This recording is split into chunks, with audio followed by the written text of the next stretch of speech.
오늘 하나님 말씀 같이 나누겠습니다. 191페이지입니다. 금요일 무교절 이렇게 되어 있고요. 대제사장에게 신문을 받으심 이렇게 되어 있습니다. 여보세요. 먼저 이 대제사장 이제 신문을 받는다 했는데 먼저 대제사장에 대해서 쭉 한번 알고 가야 됩니다. 대제사장은 원래 2명도 아니고 3명도 아니고 단수, 원래는 딱 1명입니다. 몇 명이요? 1명이에요, 1명. 대제사장은 원래 어디 가문에서만 나오느냐면 아론의 가문에서만 나옵니다. 아론의 가문. 그래서 모세하고 짝꿍인 모세의 형 아론, 그 아론이 다시 말하면 대제사장의 직분을 감당하는 거였어요.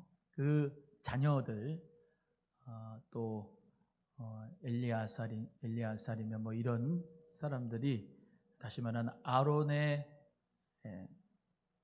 직계 가족 중에 아들들, 그들만 대제사장 할 수가 있어요. 대제사장을. 그래서 대제사장은 1년에 한 번 욤키푸르 대속죄일에 이 성소가 있고 지성소가 있는데 지성소에 들어갈 수 있는 특권과 권한과 임무가 있습니다. 그래서 모든 공동체를 죄를 가지고 이 대제사장이 1년에 한 번 지성소로 가는데 어마어마하게 무서웠어요. 왜냐? 더러운 죄를 가지고 있으면 그 자리에서 죽어요. 대제사장도. 그래서 방울이 있어요. 에봇이 쫙 있으면 나중에 성막론을 할 기회가 있을 줄로 믿습니다. 성막론 할 때 하겠습니다만 대제사장의 에봇은 그 밑에 종이 달려있어요. 종이. 딸랑딸랑 걸음을 걸으면 딸랑딸랑 하는 소리가 들리잖아요.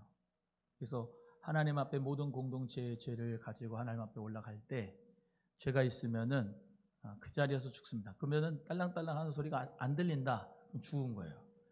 들어갈 수가 없으니까 시체를 끌어가지고 다시 말하면 이제 그 사체를 불에 터야 되고 뭐 그렇습니다만 대제사장은 그렇게 이제 다시 말하면 너무나도 이제 귀중한 직분이죠. 쭉 이제 대제사장 직분이 아론의 지파에서 아론의 그 아들들에서 쭉 나와야 되는데 이제 타락이 됐어요. 그래서 약 주전 150여 년경 160년 요런 어간에 하스모니안 왕조가 세워집니다. 하스모니안 왕조. 들어보셨는지 몰라요. 이제 구약이 말라기로 끝나잖아요. 말라기로 끝나고 예수님 시대인 마태복음에 요 사이가 있어요. 그래서 요 사이를 신구약 중간기라고 해요. 신구약 중간기도 나중에 시간이 되면은 강의를 하도록 하겠습니다. 그 중간 정도가 한 300~400년 돼요. 그러니까 그 300~400년 가운데 다시 말하면 성전이 있어요, 없어요? 없죠. 또 그래서 회당 중심으로 생활하게 되고 그래서 회당들이 많이 있었어요. 그래서 예수님 당시에 회당들이 많이 있었고 예수님 당시에 지어진 성전은 46년 동안에 헤롯이 지은 성전인데 그것은 유대인들은 성전으로 친다 안 친다? 안 친다. 그들은 첫 번째 성전인 솔로몬 성전하고 두 번째 성전인 스룹바벨 성전만 성전이라고 생각해요. 그 성전이 파괴됐기 때문에 성전은 지금까지도 지어진 적이 있어요, 없어요?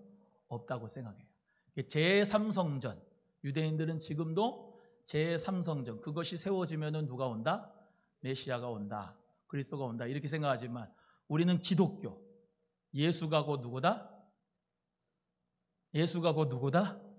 그리스도다. 예수가 곧 누구다? 메시아다. 이렇게 믿고 예수 그리스도의 세컨드 커밍, 재림을 우리는 기다리고 있습니다. 그런데 대제사장이 이때 하스모니안 왕조가 생기면서 대제사장이 타락을 하게 돼요. 왜냐하면 이 하스모니안 왕조는 다시 말하면 정통성이 확보되지 않은 사람들이 대제사장을 했어요. 그래서 그러니까 정치와 종교를 다시 말하면 짬뽕 시켜가지고 자기 원하는 대로 대제사장을 줄 수가 있어요. 원래 대제사장 사역은 원래 30~40년을 했습니다만 그렇겠죠?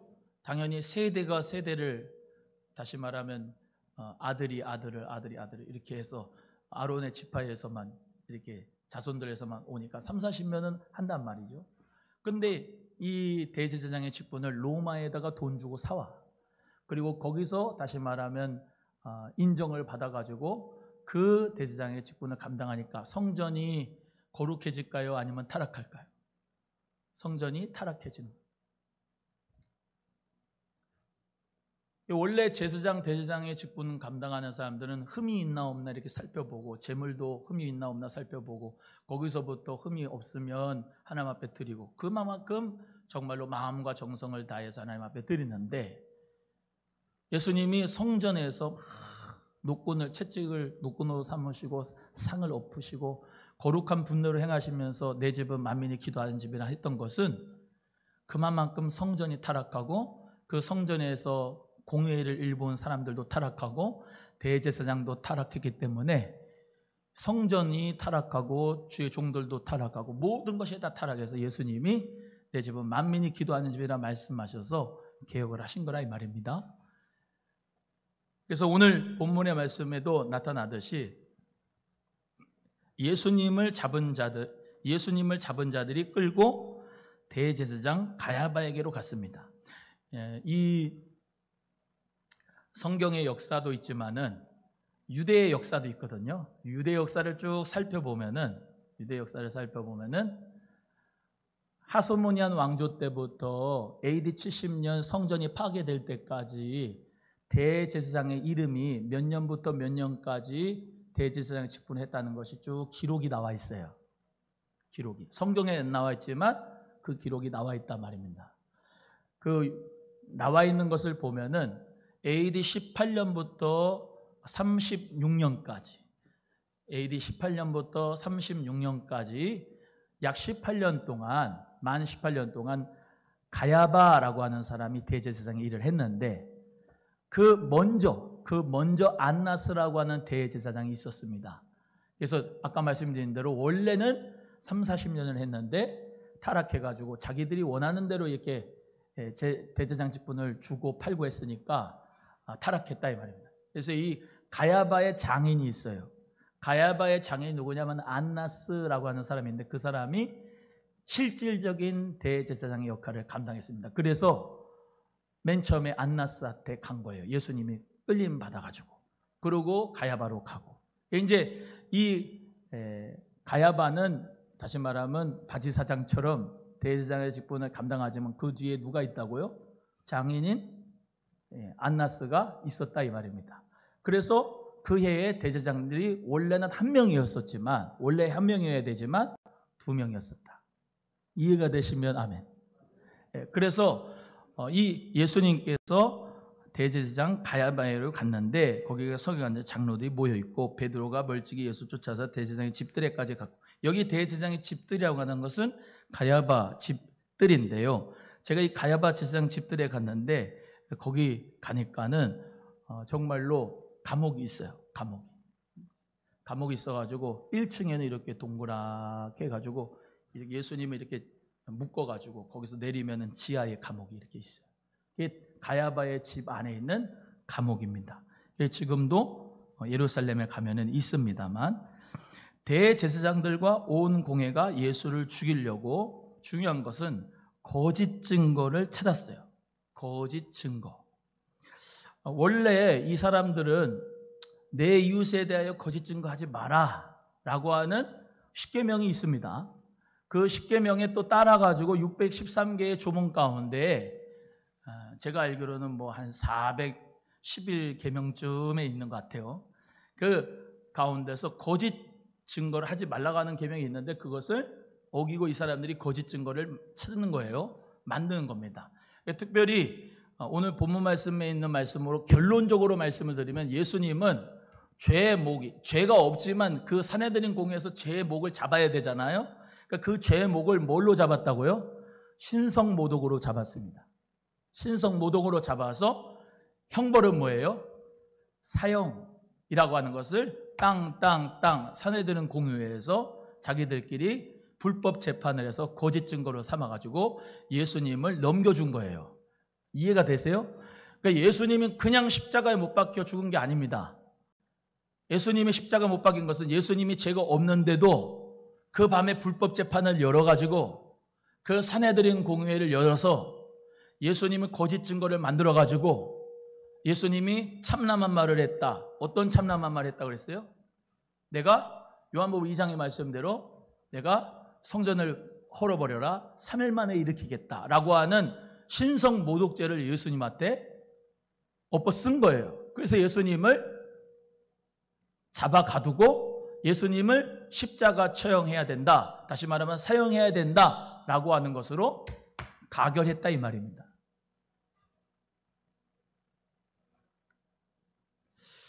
그 회의하잖아요. 회의. 총회도 하고 노회도 하고 회의도 하고 막 하는데 회의하는 가운데 우리 모두가 더 조심해야 될 것은 우리 하나님의 뜻이 아니라 내 뜻이 이루어지길 원합니다라고 회의를 해서는 안 돼요. 회의를 하면 대부분 기도 안 하고 하면 대부분 무슨 의견 따릅니까? 민주주의 따르잖아요. 민주주의는 민중의 비율을 맞추는 거지 하나님의 비율을 맞추는 건 아니에요. 하나님의 뜻대로 우리는 믿음으로 투표도 하고 하나님의 뜻대로 우리 모두가 다 정말로 살아가야 될 줄로 믿습니다. 근데 다 세례 교인들 다 하나씩 참정권을 갖지요. 안수집사 세울 때도 장로님 세울 때도 한 뼈씩 한 뼈씩 행사하는데 내 뜻이 이루어지려고 하는 거 아니에요. 그만큼 목회자는 그분들 세우려고 기도를 많이 하고 세웠던 거예요. 그렇기 때문에 대부분 다 주님 안에서 기도하는 분들은 목사의 마음을 알고 또 함께 기도하면서 투표를 해야 할 줄로 믿습니다. 아멘? 기도 안 하고 투표하면 돼요, 안 돼요? 안 돼요. 자기의 뜻대로 세우는 게 아니거든요, 주의 일꾼들은. 세워져서 하나님 앞에 최선을 다해서 사명 감당하는 건 본인들 몫이지만 하나님께서 정말 우리 모두에게 주신 그 귀한 한 표 한 표들을 믿음으로 잘 행사해야 되는 거예요.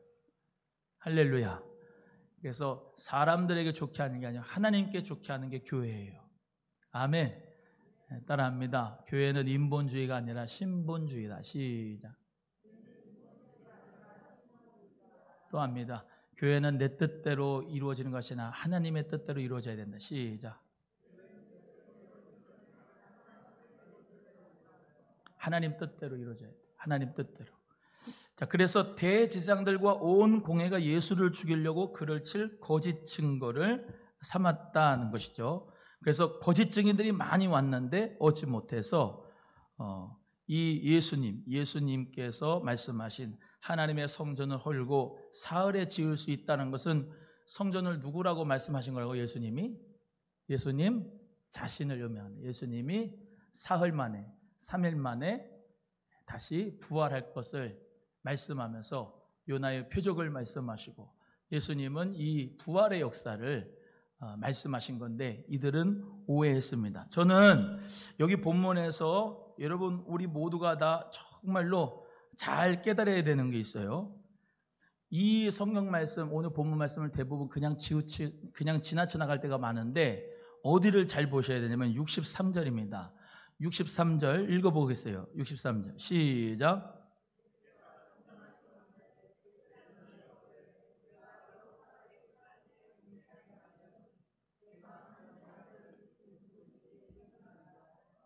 대제사장이 예수님에게 뭐라고 그랬어요? 너가 하나님 아들 그리스도인지 우리에게 말하라 그랬죠. 자, 여기 보세요. 지금 대단히 중요한 말씀하는 겁니다. 지금 너 하나님의 아들 그리스도가 맞느냐? 지금 대제사장도 원래 누구를 기다리죠? 메시아 그리스도를 기다립니다. 이해가 되셔요? 그리스도가 오시면은 자기는 아무것도 아니야. 대제사장의 직분이 뭐 하나님 영광을 위해서 직분 감당하는 거지 뭐 자기가 뭐예요? 그리스도가 오면은 그 그리스도를 할렐루야 그러고 맞아들이고 그 그리스도께 모든 영광을 올려드려야 되는 게 맞는 거예요. 근데 이 대제사장이 물어보죠. 너가 하나님의 아들 그리스도가 맞느냐? 근데 예수님 하시는 말씀을 들어보세요. 직접 하시는 말씀입니다. 64절입니다. 같이 읽어봐요. 64절 시작. 예수께서 가라사대 네가 말하였느니라 할렐루야. 뭐라고요? 네가 말하였느냐. 그건 뭐예요? 예스란 말이죠. 예? 예수님이 스스로 내가 그리스도란 말이 네가 말하였느니라 라고 말했잖아요. 그럼 어떻게 해야 돼요? 제대로 하나님 율법을 제대로 섬기고 그 말씀대로 실천한다고 하면은 영적인 눈이 뜨여져서 정말로 그 그리스도라고 하는 분을 간절한 마음으로 소원하고 기다렸다고 하면은 예수님의 그 행적과 하시는 일 가운데서 귀신이 내쫓기고 천국 복음을 전파하시고 모든 병든 자를 일으키시면서 예수님께 하신 말씀, 그 천국 나라 하나님의 말씀을 다 듣는 가운데 그 내용을 알면은 예수님의 열매를 보면은 예수님의 사역을 알면은 예수님이 그리스도인 것을 알게 되고 믿게 되는 게 당연한 거예요. 왜? 구약에 있는 말씀대로 성취하셨습니까? 이해하시면 아멘. 근데 대제사장은 예수님을 그리스도로 알아보지도 못하고 믿지도 안 하고 예수님을 그리스도라고 인정하지 않습니다. 그러니까 예수님에게 신성 모독했다, 참남한 말을 했다. 그러면서 예수님을 사형으로 온도하는 거예요. 그때 당시가 지금 이 당시하고 별로 상관이 없는 말씀입니다 라고 생각하시면 안 돼요.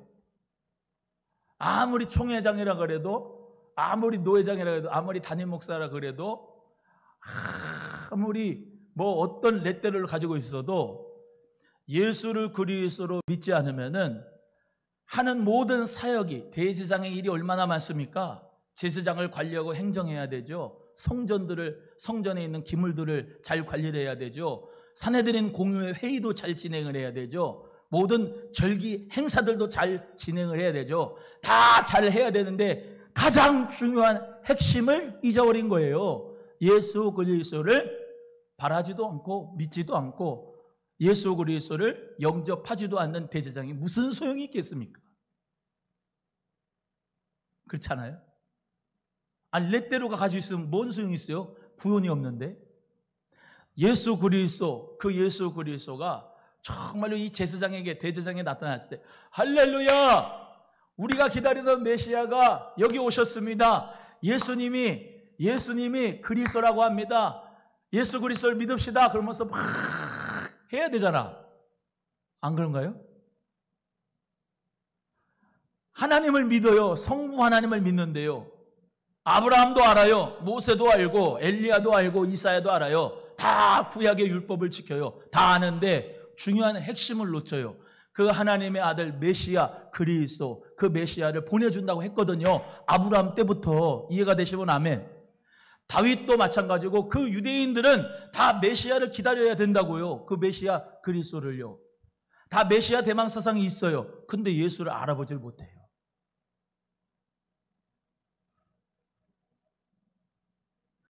우리 모두가 다 신앙생활하는 건요, 여러분 자아 실현을 위해서 하는 게 아니에요.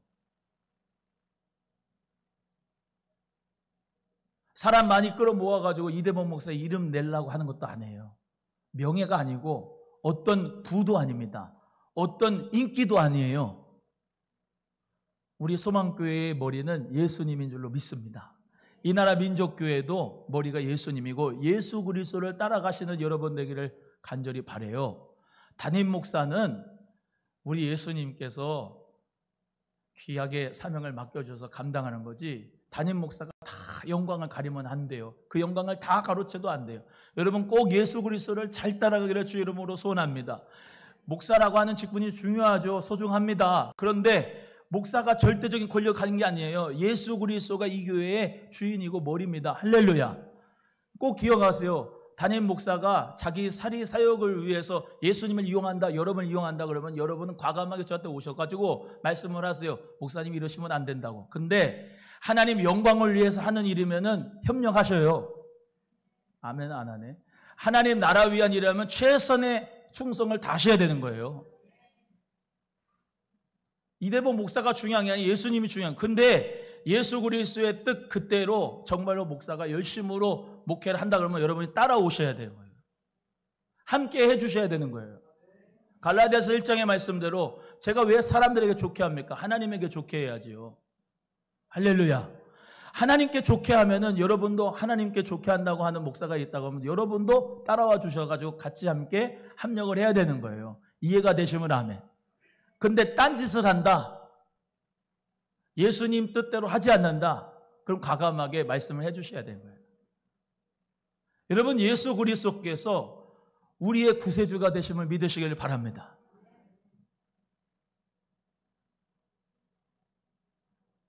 정말이에요. 답답한 마음이 많아요. 뭐가 답답한 마냐? 목사가 영광을 가로치고 다 가져갈 때가 많다. 아니 진짜 성도님들은, 여러분 성도님들도 미련맞게 생활하시면 안 돼. 신앙생활을 예수님이 머리거든요. 아멘. 예수님의 말씀대로 하면 돼요. 할렐루야. 여러분, 설교 해석이 중요하지요. 성경 해석이 중요한데요, 목사가 전해주는 설교 해석만을 여러분이 그것만 먹지 마세요. 여러분이 직접 하나님의 말씀을 먹으세요. 아멘. 30년 40년 교회 생활을 하는데도 내가 내 손가락으로 이렇게 건너가지고 성경 말씀 한 번도 읽어보지 않다면 정말로 회개하시고 하나님 말씀을 다이렉트로 좀 먹으세요. 아멘. 성령님이 함께 하시는 사람이기 때문에 다 이 말씀을 해석할 수 있는 은혜를 주신 줄로 믿습니다.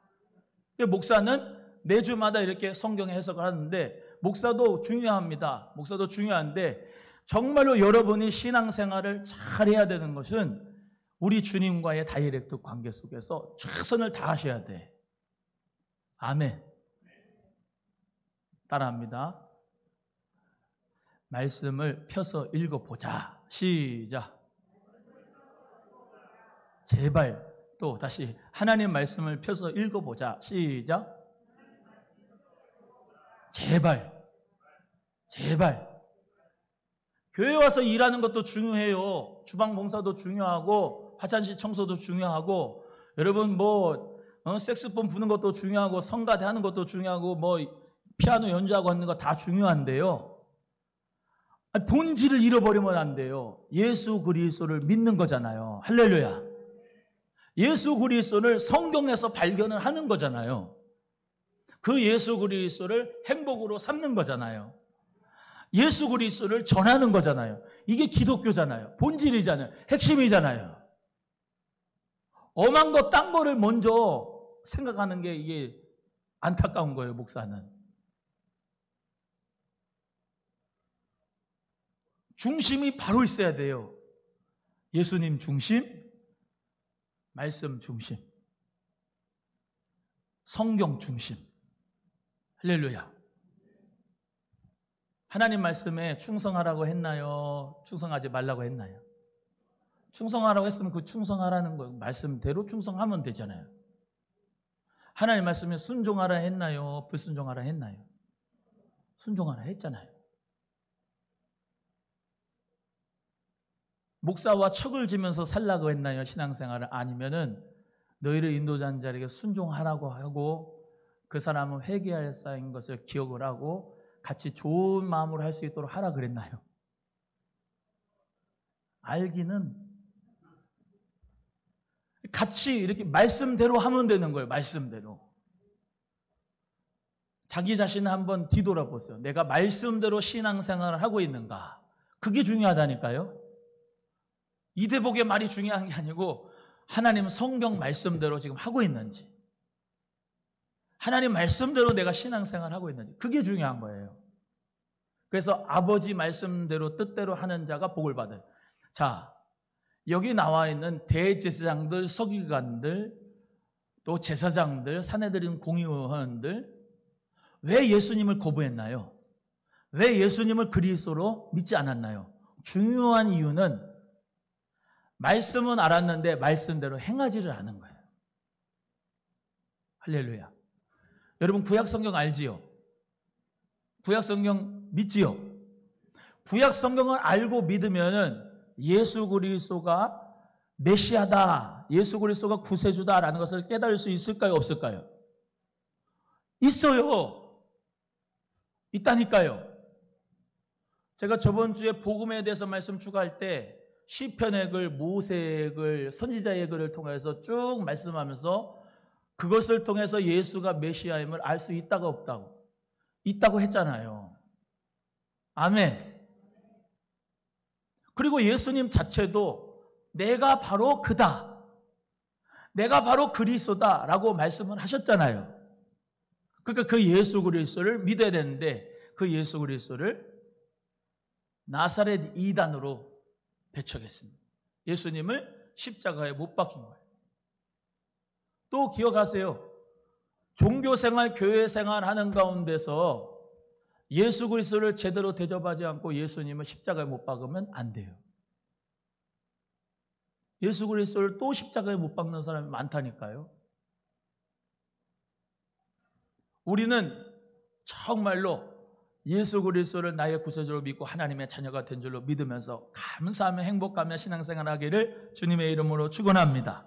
축원합니다. 예. 그래서 예수님을 사형에 해당하니라 하고 산헤드린 공회에 넘겨버렸어요. 그래서 금요일 무교절 날 예수님께서 십자가에 못 박히시는 것을 우리가 볼 수가 있습니다. 여기 192페이지로 갑니다. 192페이지에 보시면은 안나스에 대해서 나오고 안나스 또 쭉 나오는데요. 거기 있는 말씀대로 쭉 여러분이 읽어보시고 집에 가셔서 가야바가 그의 대제사장이었고 바로 그 해를 언급한 것은 예수님, 그 예수님을 십자가에 못 박이신 그때 당시의 대제사장이 가야바였고 그 뒤에 합법적으로 율법적으로 안나스가 대제사장이었던 것을 알려주고 있습니다. 뭐 이런 것들도 뭐 중요하지만 안나스도 가야바도 다 예수님 뜻대로 살지 않고 예수님을 공개적으로 예수님을 십자가에 못 박히도록 자기들이 회의에서 넘겨주었다. 64절 다시 한번 보시면 그러나 내가 너희에게 이르노니 이후에 인자가 권능의 우편에 앉은 것과 하늘 구름을 타고 오는 것을 너희가 보리라 이렇게 말씀하셨죠. 예수님께서 메시아가 바로 나다 네가 말하였느니라 그렇게 말씀하고 예수님이 권능의 우편에 앉으시다가 어떻게 해요?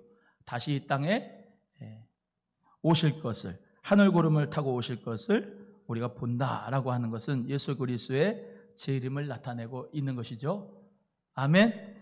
그래서 예수 그리스도께서 우리를 위하여 십자가 못 박혀 죽으셨는데 여러분 이제 여러 가지 삶 속에서 뭐 믿을 바가 많지만은 신앙 고백이 여러분은 뭘로 하죠?